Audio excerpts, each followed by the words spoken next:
Hi, this is Andrew Twidwell, owner of ABT Plumbing, Electric, Heat, and Air. Once again with a show You Got This. It's a show of DIY do's and don'ts. And I am sitting in our lovely Auburn studio slash shop slash interrogation room is what it's actually kind of goes by, because it's a windowless conference room with fluorescent lights. So yeah, woo, fun stuff. But I'm sitting here next to DeeDee, our HVAC comfort advisor, and I've got Rosalie Brown in LA. Why are you pointing at me? I want you to get closer to the mic. I need to get closer to the mic. All right, so we will do that. So there we go. So hopefully you guys can hear us, because yeah, we're still figuring this stuff out, and yeah, we had a little bit of a false start there for a minute, and I was talking about my own anatomy that hopefully it won't make it into the show. Anyway, so segues. So one of the things that I noticed is it's been hot.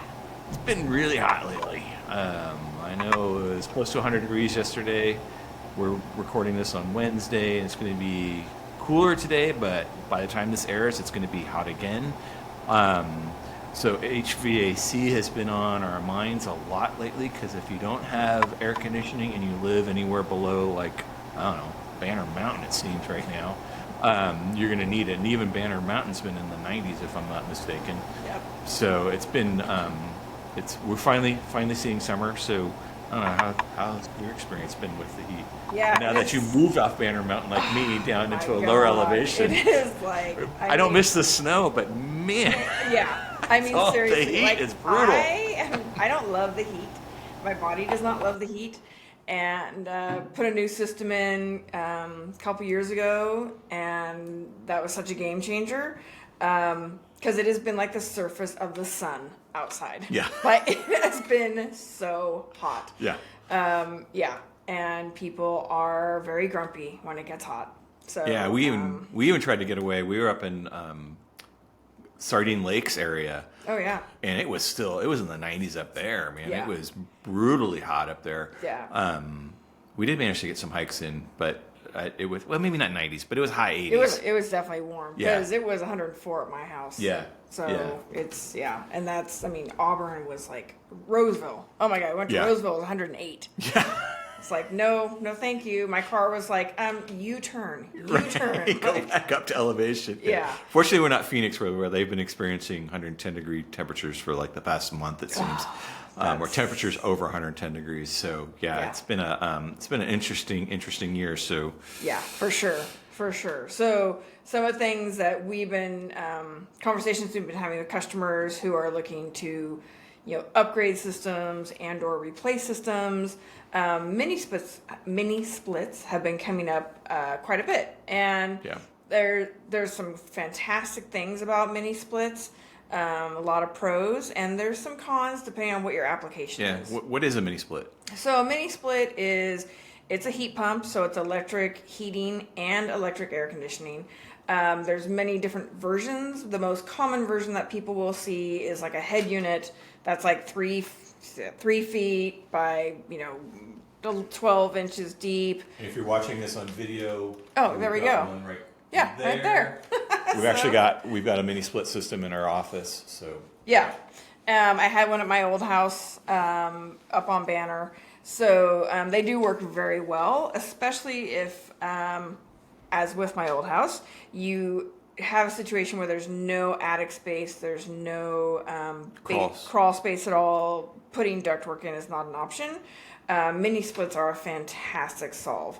And it's something that, if you've traveled at all, you're going to see that pretty much in every other country other than the United States. The United States has been really slow on the uptick on mini splits, but you'll see it throughout South America, throughout Europe, most other countries, and I even think any country that has electricity and has potential for heat, they're going to be putting in mini splits, because they are so efficient comparatively to a forced air system, or compared to a central system in our home, because they will heat and cool rooms as opposed to the entire home. So they're incredibly efficient. And then also some of the technology that's come out, like the Fujitsu is, I can't remember the efficiency on those, but it is like off the charts comparatively.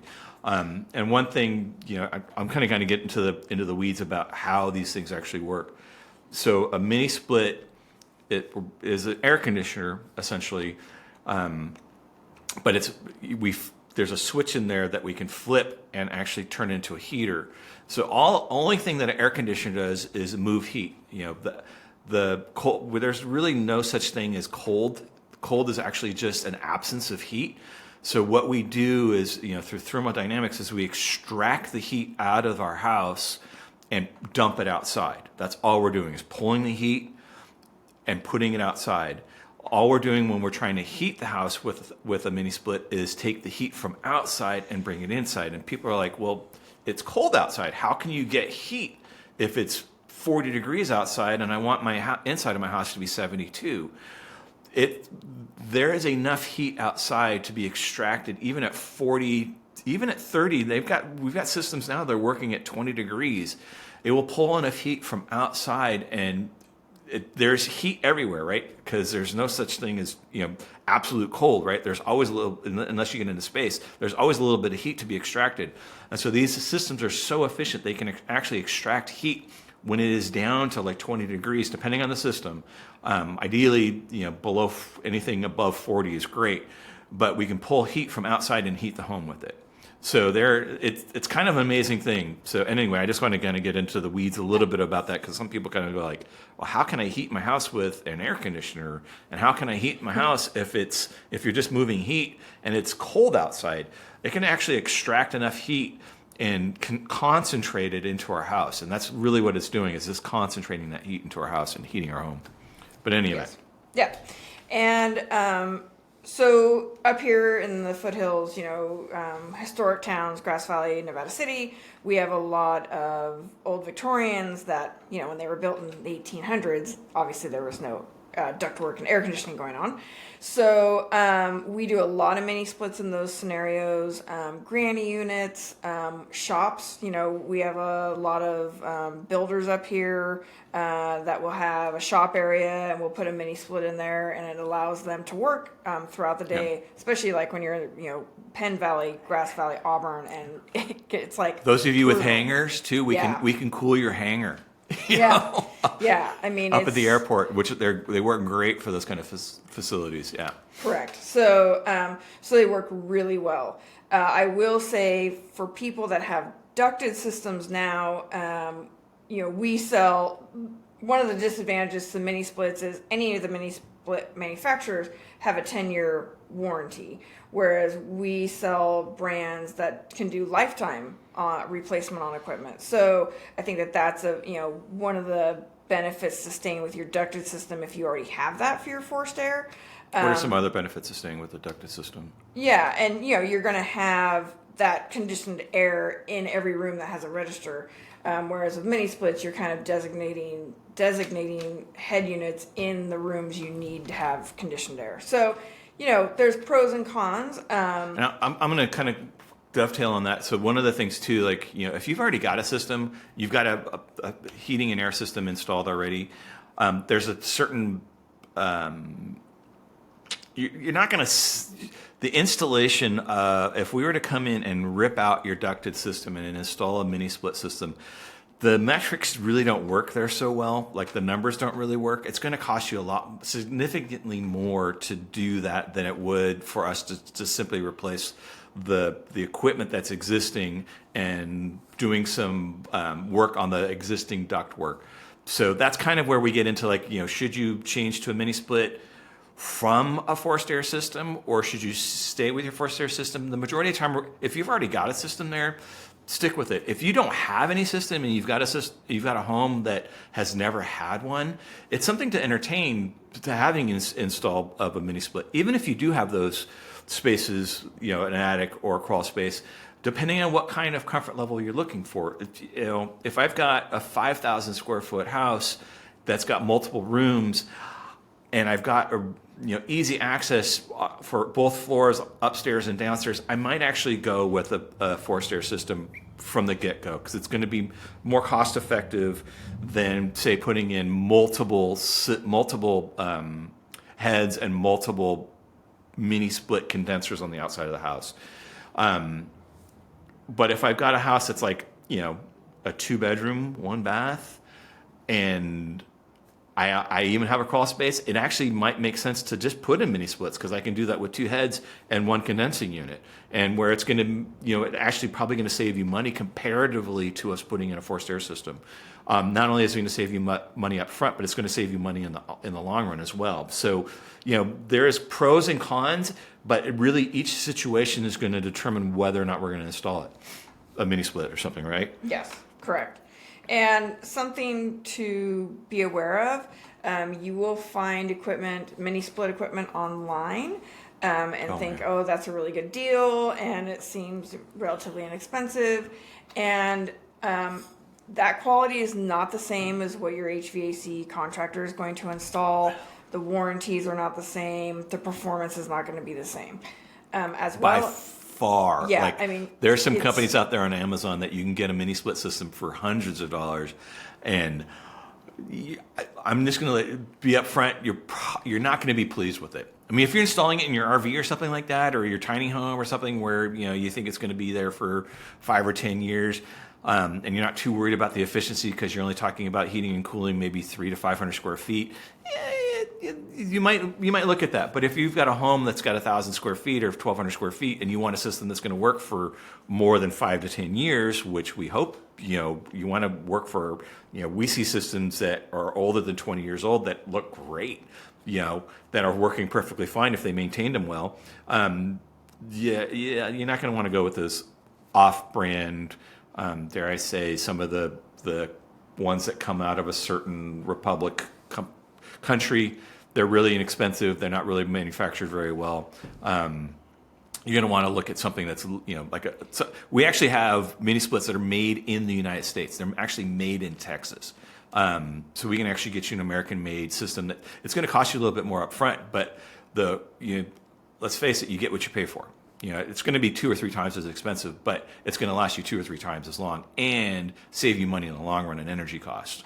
Yeah, and to have an actual, licensed, insured, bonded, trained HVAC company put it in, and not your buddy or your neighbor, is a huge thing. I mean, I have had a few customers over the last few years that there have been some strained relationships, especially like even family members, because they would put them in on their own, things weren't done right, and then it's you put it in, you pay for this company to come and fix your mistake, and and it gets really ugly. And for contractors like us, we just can't go work on stuff like that because we don't know anything about it. Right. We don't know how it was installed. We can't warranty it. It just makes for a rat's nest. This is a DIY show. And most of the time I tell people, give it a shot. We can come in and fix it.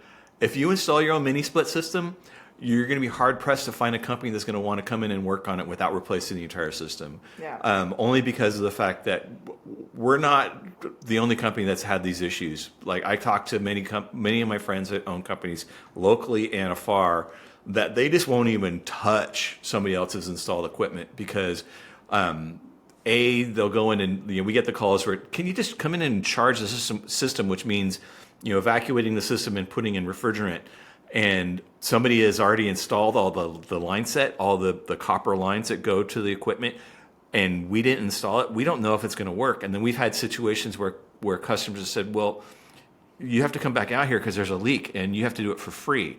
And we're like, we didn't install it, and we've actually done it for free because we don't want the bad press, we don't want the bad reviews. So we've just made a company policy, and most of my friends that are in the industry, most of them have made the same policy. Like, we just can't touch it because of that fact. It's unfortunate, but that's just a reality of being a business these days. So if you don't have a really high level understanding of how refrigerant works and how to deal with refrigerants, and especially if you haven't been licensed to deal with refrigerants, you're not even supposed to be touching this stuff. It's kind of unfortunate that they're selling these things online when technically you can't install it because we have to have a certification. All our guys have to be certified in how to deal with refrigerants because they are fluorocarbons. They actually do, if anybody remembers the hole in the ozone layer, that was because of fluorocarbons, and we're still producing those.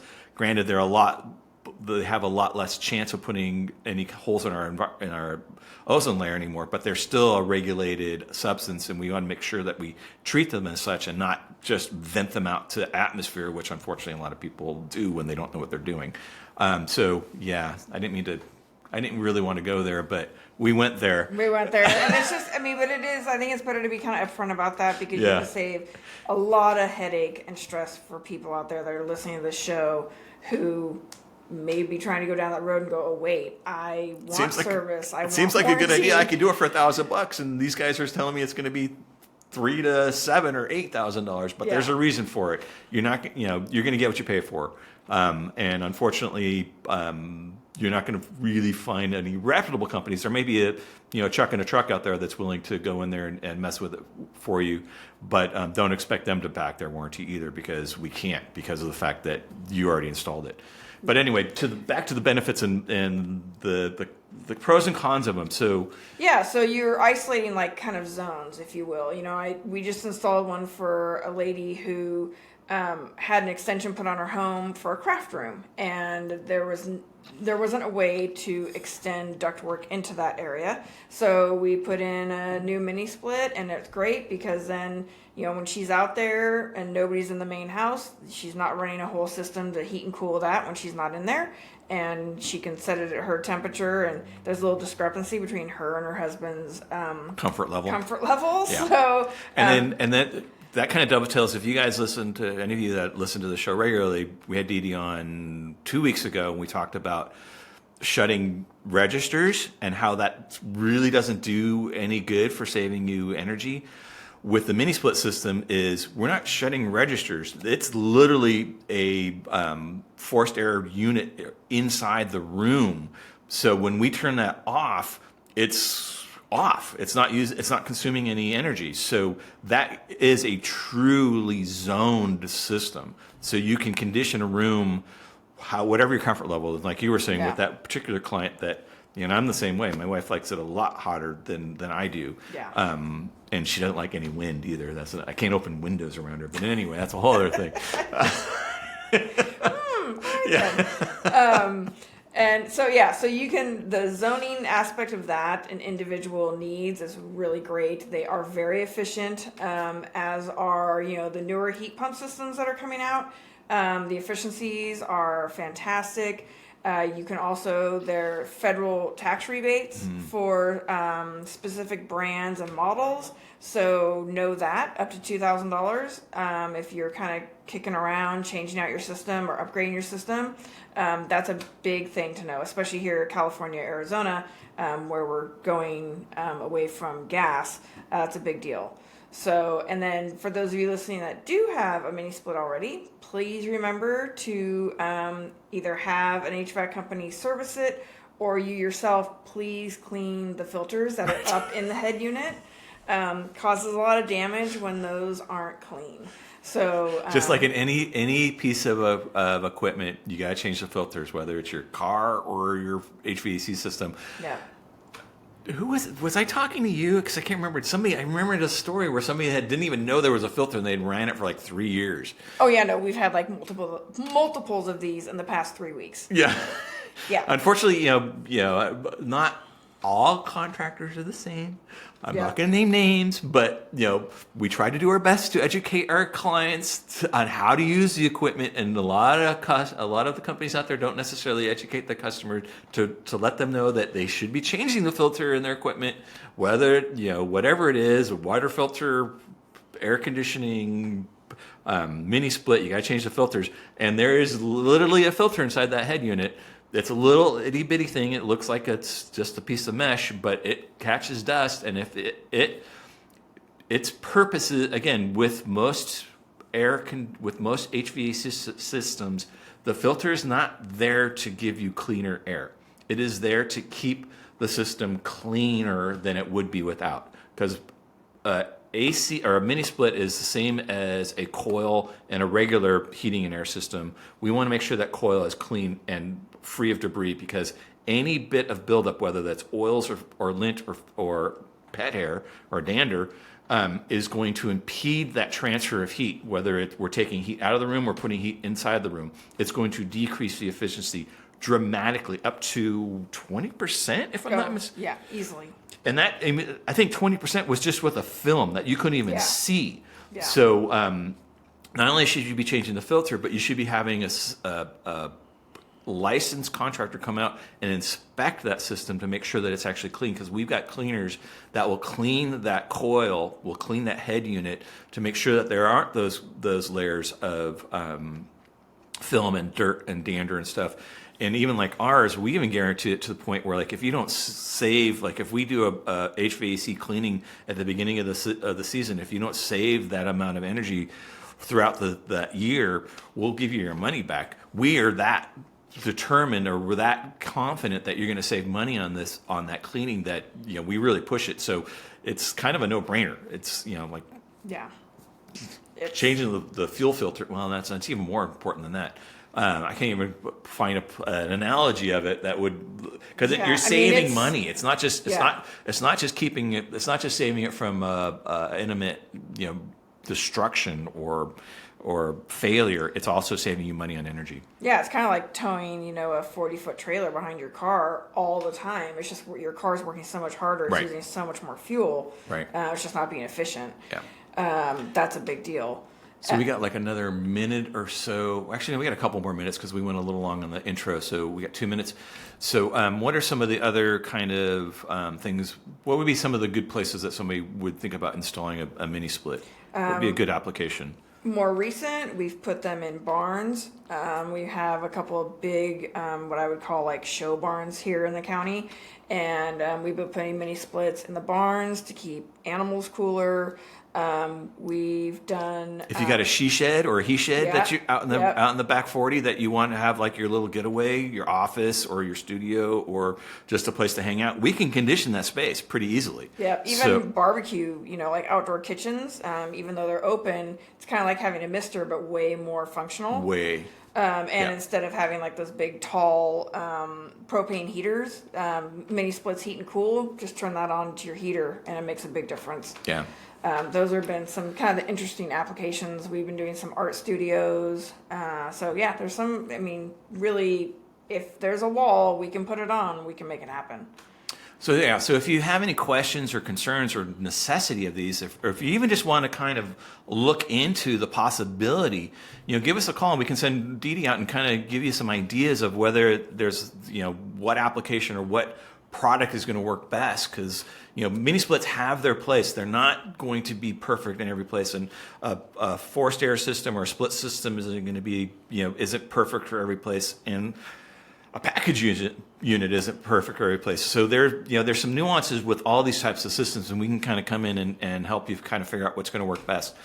You can reach us at 530-230-9092. That number again, 530-230-9092. You can find us on the web at abtplumbing.com. Like us on Facebook. Also, we are running we're up for the best of in the Auburn community. So if you are part of the Auburn community, even if you aren't part of the Auburn community, please vote for us in there for plumbing, electrical, heating, and air. We'd really appreciate that, because we're trying to get our recognition up down here. And with that, thanks for listening, and thanks for being my guest. Absolutely. And sharing all this great information, and we'll catch you guys next week. Bye. Bye.